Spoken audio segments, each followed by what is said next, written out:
ನೋಡಿ ಫ್ರೆಂಡ್ಸ್, ಗಾಡಿ ಸರ್ವಿಸ್ಗೆ ಬಂದಿದೆ. ಕ್ಲಾಸಿಕ್ 350 ಹೋಗಿ ಸರ್ವಿಸ್ ಮಾಡಬೇಕಿದು. ಮೈನ್ ಪ್ರಾಬ್ಲಮ್ ಬಂದ್ಬಿಟ್ಟು ಕಸ್ಟಮರ್ ಕೊಟ್ಟಿರೋ ವಾಯ್ಸು ಈ ಸೌಂಡ್ ಬರ್ತೈತೆ ನೋಡಿ, ಬ್ರೇಕ್ ಸೌಂಡ್ ತಿಳಿಸ್ತೈತಾ. ಇದು ಮೈನ್ ರೀಸಾಲ್ವ್ ಮಾಡಬೇಕು. ಈ ಪ್ಲೇಟು ಪ್ರಾಬ್ಲಮ್ ಇದೆ ನೋಡಿ, ಹೊಸ ತರಿಸಿದ್ವಿ, ಚೇಂಜ್ ಮಾಡಬೇಕಿದೆ ನೋಡಿ, ತೋರಿಸ್ತೀನಿ ಸರ್. ಓಪನ್ ಮಾಡಿ ಅದು ನೋಡಿ, ಪ್ಲೇಟ್ ಹಾಕಿದ್ರೆ ಕಂಪ್ಲೇಂಟ್ ಸಾಲ್ವ್ ಆಗುತ್ತೆ. ಹಾಕ್ಬಿಟ್ಟು ನಿಮಗೆ ಮತ್ತೆ ಚೆಕ್ ಮಾಡಿಸಿದ್ದೆ. ತೆಗೀರಿ ಅದು, ತೆಗೀರಿ ತೆಗೀರಿ ತೆಗೀರಿ ಅದು, ಆಚೆ ತೆಗೀರಿ.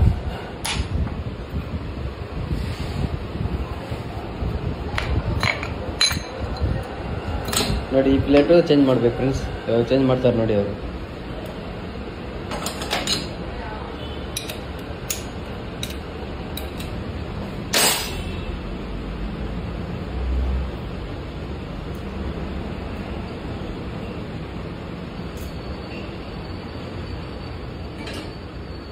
ನೋಡಿ ಫ್ರೆಂಡ್ಸ್, ಹೊಸ ಪ್ಲೇಟ್ ಹಾಕ್ತಿದ್ದಾರೆ ಇವಾಗ.